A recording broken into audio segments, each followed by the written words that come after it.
Alô, pessoal! Estamos iniciando mais um podcast da SIC aqui nos canais da entidade, YouTube, Instagram, Facebook. Obrigado a você que nos acompanha toda semana. Olha que honra, mais uma vez, trazermos aqui o Alexandre Simeoni para falar um pouquinho do legado do grupo, o legado da família Simeoni, que é tão contagiante, que é tão inspirador, que é tão instigante. Alexandre, obrigado mais uma vez por compartilhar com a gente essa história, esse legado. Olá, Paulo. Olá a todos que nos assistem. Para nós é sempre um prazer estar dividindo, né, o que acontece aqui na nossa empresa, enfim, um pouco do setor também, nesse momento tão importante, né, que o país vive. Então, é um prazer estar falando novamente contigo. Alexandre, para começar, como é que chegou essa informação para vocês? O grupo estando entre os 40 melhores, maiores do setor supermercadista do país. É só a gente imaginar essa proporção. Estamos falando aqui de mais de 5 mil municípios, não sei se é mais ou menos isso, mas estamos falando aqui da proporção gigantesca do território brasileiro. Como é que vocês recebem essa informação, Alexandre? A gente sempre trabalha para prosperar e para receber boas notícias, né, Paulo? O Ranking Abras é uma iniciativa da Associação Brasileira de Supermercados, então todo ano ela promove esse evento, né, onde coleta os dados de todas as redes do Brasil, de todos os estados do Brasil, e aí ela faz o ranking, né, ela faz o evento de premiação que aconteceu na cidade de São Paulo, onde as 40 maiores redes são homenageadas. Né? Então, é um momento importante do varejo, onde reúne todos os maiores varejistas, né? O setor supermercadista brasileiro ele representa 9,02 do PIB, então é um setor muito importante, são movimentados mais de 1 trilhão 145 bilhões. Né? Então é um setor relevante e, além de tudo, que abastece os lares das famílias brasileiras. E nós estarmos entre os 40, para nós, com certeza, é motivo de alegria, motivo de reconhecer, né, de reconhecimento, né, de todo esse trabalho feito a várias mãos. Alexandre, só para a gente atualizar o nosso internauta que acompanha aqui as redes da SIC, só para o nosso internauta entender um pouquinho mais, são quantas unidades do Grupo Passarela, que começou em Concórdia, começou lá na Marcelino e que hoje está atingindo resultados tão impressionantes em nível de país? Bom, nós atualmente temos 27 unidades, né? Dessas 27 unidades, nós temos 8 bandeira passarela supermercados e 19 bandeira via atacadista. E nos dois estados, Santa Catarina e Rio Grande do Sul. Então temos 14 lojas no Rio Grande do Sul e 13 lojas em Santa Catarina. Né? Ainda este ano de 2026 inauguramos Venâncio Aires e Novo Hamburgo, e temos ainda 6 inaugurações previstas para 2026. Dessas 6 inaugurações, temos uma em Santa Catarina, na cidade de Pinhalzinho, e temos 5 no Rio Grande do Sul. E dessas 5 no Rio Grande do Sul, uma é bandeira passarela, na cidade de Juí, e o restante são todas bandeiras via atacadista. Então, o via atacadista é um modelo de negócio que já representa 80% do nosso faturamento, né? Mas mesmo assim a gente acredita que há ainda espaço para o varejo. Então, eu ia te perguntar sobre isso, né? Como os gaúchos, claro que o Passarela aqui orgulhosamente é concordiense e catarinense. Mas como os gaúchos abraçaram bem essa ideia da família Simeone, essa ideia do grupo, né?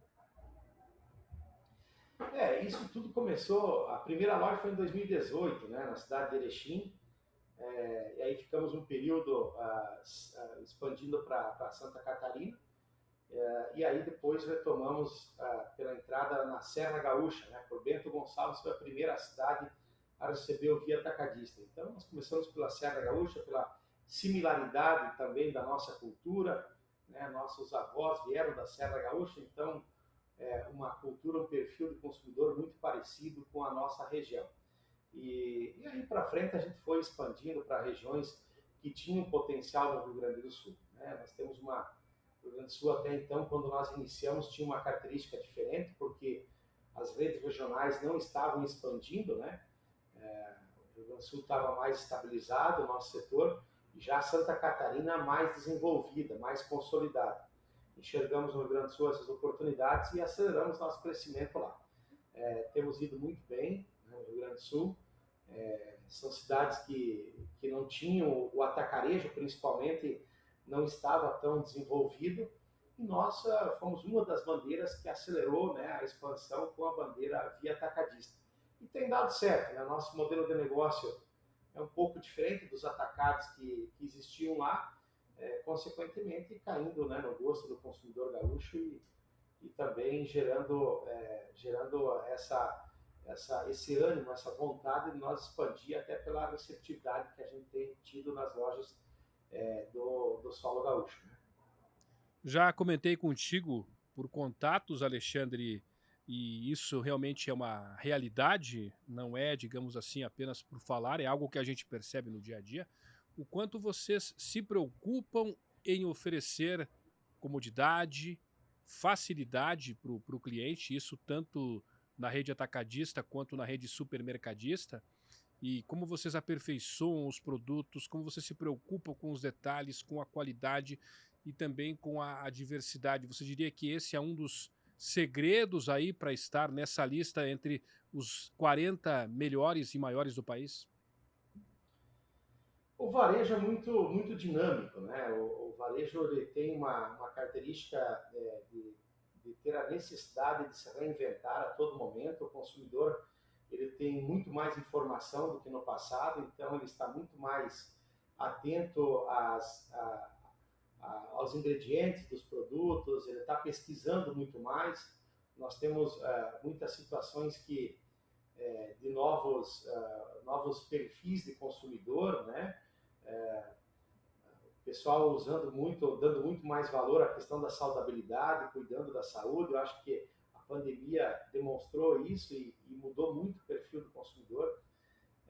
E é um desafio para o varejo, né? Nós temos um desafio muito grande que é estar acompanhando essas mudanças, né, do comportamento do consumidor. Nós temos sim como característica ser ágil, né? Esse é um dos pilares nossos. Mas também dependemos do quê? Dependemos de toda uma estrutura. A partir do momento que você cria uma envergadura maior, é mais difícil você também promover todas essas mudanças com uma velocidade, né? Até porque são várias unidades. Por exemplo, desde uma indústria de panificação, né, a gente foi crescendo em lojas, né, e ela não conseguiu acompanhar o crescimento. Agora estamos, né, investindo pesado na Delena Alimentos, depois eu posso falar um pouquinho mais. Claro. Mas é isso, né, Paulo? É estar atento às mudanças do perfil do consumidor e adequar o nosso negócio, né? Tem muitas mudanças acontecendo, o consumidor está mudando, migrando de categorias de produto. Além de toda essa questão de migrar de categorias, nós temos uma questão de endividamento da população, né? A população migrando de uma proteína para outra, as próprias canetas emagrecedoras, agora com a quebra também da patente, elas vão ficar mais baratas, vão ficar mais acessíveis, vai democratizar o consumo, isso vai mudar o perfil do consumidor. Nós temos uma queda muito grande no consumo de bebidas alcoólicas. Então, você vê que são coisas, categorias ou movimentos que se o varejista não estiver atento, ele continua com o mesmo layout de loja, com o mesmo espaço dessas categorias, deixando, né, oportunidades de oferecer ao consumidor um mix mais adequado para o momento de compra dele. Então, é um grande desafio o varejo. Além de tudo isso, nós temos vários canais, né, canais de compra. Hoje a internet está muito presente na vida do consumidor, né, as plataformas com agilidade de entrega. Isso também é uma grande ameaça, e nós também estamos cada vez aprimorando, investindo, né, na nossa plataforma para que a gente consiga melhorar o relacionamento com o consumidor e ser mais assertivo nessa comunicação, e ele também comprar na nossa loja, seja virtual ou no físico também. Nesse contexto, Alexandre, tecnologias, a gente sabe que as tecnologias elas estão cada vez mais presentes em todos os campos, em todos os universos possíveis, né? E claro que no setor supermercadista não é diferente. A gente vê aí a inteligência artificial, as tecnologias, os softwares cada vez mais avançados. E, por outro lado, na contrapartida, a gente tem um problema de falta de mão de obra que também é muito latente em todos os setores. Você acha que essa questão tecnológica, essa questão da IA, são questões que podem, de alguma forma, suprir as demandas de falta de mão de obra? A IA tem ajudado muito, né, em alguns setores, alguns processos, a gente já vem usando a IA. No primeiro momento, a gente precisa se adaptar, e ela também, né, aos nossos processos, ela precisa criar banco de dados, né, ela é generativa, então muitas informações a gente precisa ir alimentando e, consequentemente, ela vai ficando cada vez mais assertiva. Mas nós temos muitos processos aqui que a gente conseguiu crescer sem aumentar o número de colaboradores, né? Então tem alguns setores que a gente vem usando, outros a gente vem testando, né, com mais intensidade. Enfim, essa é uma tecnologia que veio realmente para ajudar nesse vácuo, né, da dificuldade de mão de obra, né? É claro que nós temos, o nosso setor tem uma característica que ele depende da mão de obra em alguns setores, como reposição de mercadoria, recebimento de mercadoria, mas a tecnologia ela vem ajudando nós a ser mais eficiente, né? Como rupturas de produto no ponto de venda, demonstrar para o colaborador informações que vai facilitar a operação no dia a dia. Então são muitas tecnologias usadas que facilitam. É claro que lá no final sempre vai depender do ser humano, da força de vontade dele, da vontade dele fazer o processo, né, dele executar o processo. Então, a dependência sempre vai existir. Você pode ver que as padarias, né, de muitas lojas já estão com autoatendimento, com autosserviço, né, o cliente mesmo se serve, tirando as atendentes.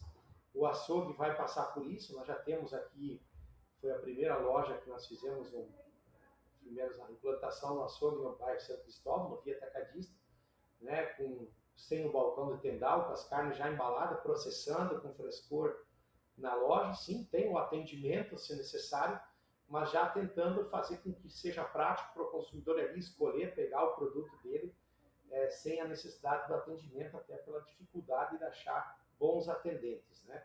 Nós temos falado aqui que é melhor um autosserviço bem executado do que um mau atendimento. Então, é novo ainda, né? O consumidor vai ter que se adequar a isso, mas é uma realidade do que vai acontecer. E também o autoatendimento na frente dos caixas, né? Então, mesmo nos atacados, a implantação do self-checkout, né? Em lojas nossas, a gente está ampliando o número de self-checkouts, justamente pela dificuldade de operadoras, né? De caixa. E também o domingo, né? Que é uma dificuldade tremenda, a gente tem bastante faltas, né? O absenteísmo é alto no domingo, né?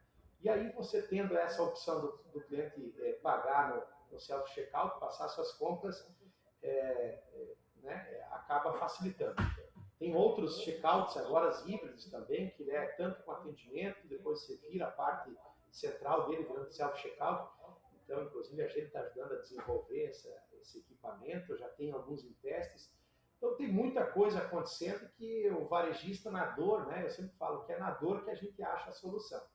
E não vai ter volta, o autosserviço e o autoatendimento serão cada vez mais presentes no nosso negócio. Para finalizar, produtos de Helena também, crescimento bastante avançado, bastante significativo. Então, nos fale um pouquinho sobre essa linha de produtos que também cresce de forma gigantesca. Quando você decide expandir o negócio, né, Paulo, o grande desafio é você ter um padrão, né, ter um padrão em todas as lojas, você criar um modelo de negócio que seja replicável. Você precisa criar um modelo de loja, um modelo de operação que seja padrão e replicável para facilitar em todos os aspectos. Desde a questão do investimento, para você saber realmente quanto você vai investir. Então, no teu plano de negócio, você não erra, né? Você já tem os modelos de lojas desenhados, já sabe quantos colaboradores, qual a previsão de faturamento, investimento, equipamento, está tudo isso muito bem alinhado. E quando a gente fala em criar padrão, em criar um modelo replicável, a gente precisa olhar para a retaguarda, né? A retaguarda é muito importante para qualquer segmento que queira expandir.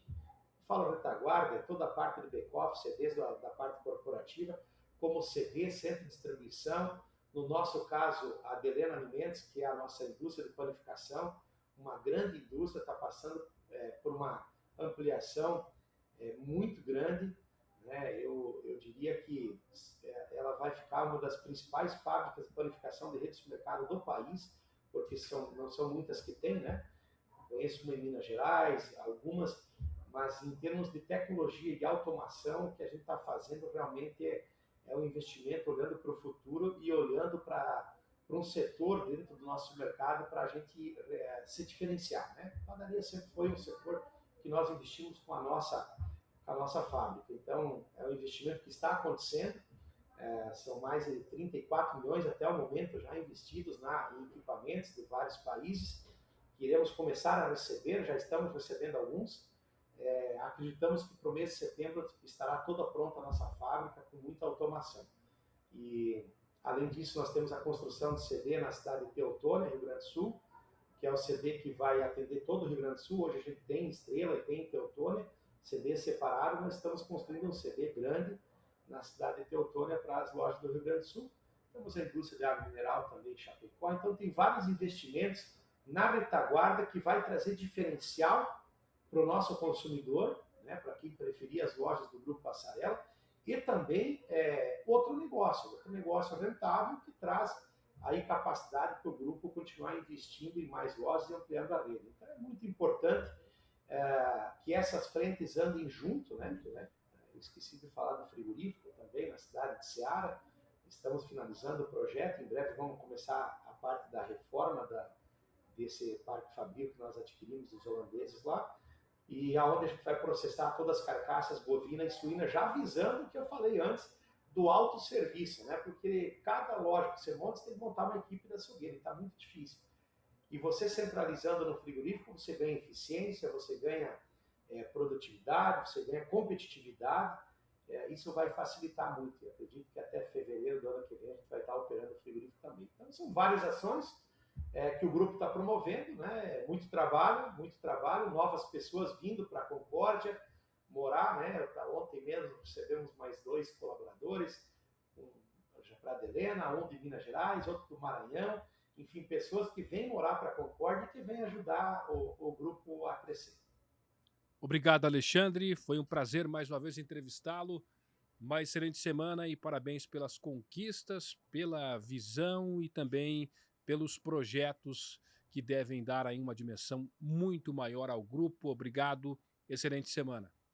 Obrigado, Paulo. Obrigado mais uma vez pelo convite. A gente sempre consegue encaixar, né, de alguma maneira, não consegui presencial aí, mas a gente vai dando um jeito para esse bate-papo. A gente tem muito prazer de estar falando para a nossa associação, né, a SIC, que vem fazendo um belo trabalho, o teu trabalho também no podcast. Eu acho que é importante as empresas acreditarem, né, no seu negócio, melhorar, olhar para dentro, mesmo no momento difícil da economia, né, juros altos, enfim, um momento político, né, turbulento, temos aí eleições esse ano, mas nós temos que acreditar, né, acreditar, ter um planejamento, olhar para dentro, para os números, olhar a capacidade de investimento e acreditar que a gente possa fazer diferente do que a grande maioria pensa, né? Eu acho que esse é o grande desafio. Então, muito obrigado mais uma vez e desejo sucesso a todos. Igualmente, entrevistamos Alexandre Simeone, do Grupo Passarela. Até a próxima.